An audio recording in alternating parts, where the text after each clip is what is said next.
For the first time since 2019, the House of Representatives now has a member registered as an independent. Who? Well, we kind of gave it away before break. California's Kevin Kiley joins me now from Sacramento. Congressman, thanks for joining me. First of all, big basic question. Why run now as an independent when you had run previously as a Republican? Well, what I've seen during my time in the House, just a few years, is that partisanship has absolutely run amok. And we're seeing this most clearly when it comes to this terrible redistricting war, this plague of gerrymandering that's broken out across the country. And one of the evils of gerrymandering is that it elevates partisanship above all else. It divides people by party, which is why I've opposed it in Texas and California, in every state where it's happened. And so I think the antidote to gerrymandering, since it elevates partisan games above everything else, is to simply take partisanship out of the equation. And by the way, that's how it's done with most offices in this country. Your mayor, your city councilors, your sheriff, your district attorney, your school board members. These are nonpartisan officials. They don't approach their jobs in terms of what's going to advance a partisan agenda. They approach them in terms of how are we going to solve the problems for the folks that we represent. And I think that's an approach we could use more of in Congress. So you're now an independent. Next question, can House Speaker Mike Johnson depend on your vote? Well, I've always been independent in terms of how I approach the way that I vote. You know, I don't answer to party leaders. I answer to my constituents. And, that's what I've always pledged. When I've run is that I'll be an independent voice for my district. And so my voting record reflects that. So, in this sense, I think it's just a reflection of the way I've always approached the job of being a representative. Let me make this question a bit more granular because, yes, your constituents will judge you on your vote on any final passage question.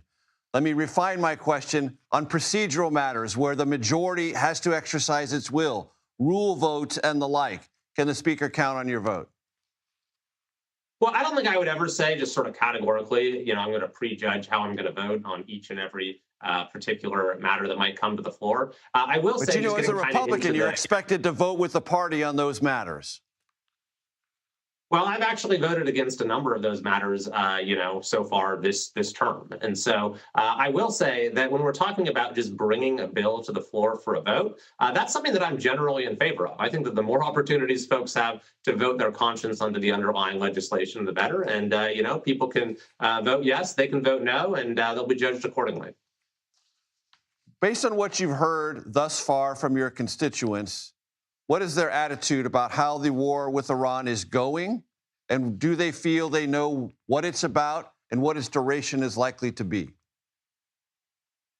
I think that on the first sort of overriding issue, that this is one of the most dangerous regimes, one of the most evil regimes in history, and they cannot get their hands on the most powerful weapon in history. I think there's broad agreement from that among the people that I represent and people across the country. And I think it's well understood that limiting Iran's nuclear capacity, its capacity to strike its neighbors, our allies, and the United States itself is an absolute paramount necessity. With that being said, of course, people do have questions about how long this is going to last, what sort of commitment it might entail. And so I'm monitoring the situation very closely. I think I had a pretty good understanding of what the scope of the mission was going in. But now we see Iran responding in ways that's seeking to sort of escalate things horizontally.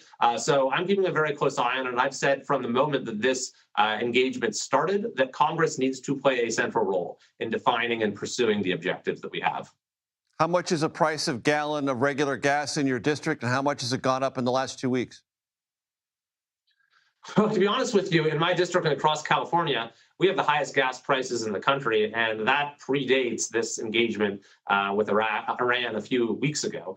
In fact, in the month or so leading up to this, we saw almost a 50-cent increase in the price of gas in California. California has the highest gas prices in the entire country. We have higher gas prices than Hawaii, which is an island state. So yes, it's not a good thing at all that we've seen this nationwide pressure on gas prices over the last few weeks. But that's actually not the main problem in California. The main problem in California is that we have very high taxes and very onerous regulations that limit the supply to the point at which California is actually importing gasoline from the Bahamas right now, which is not particularly good for the environment. So we have both the most expensive and the most environmentally unfriendly gas in our country, in our state.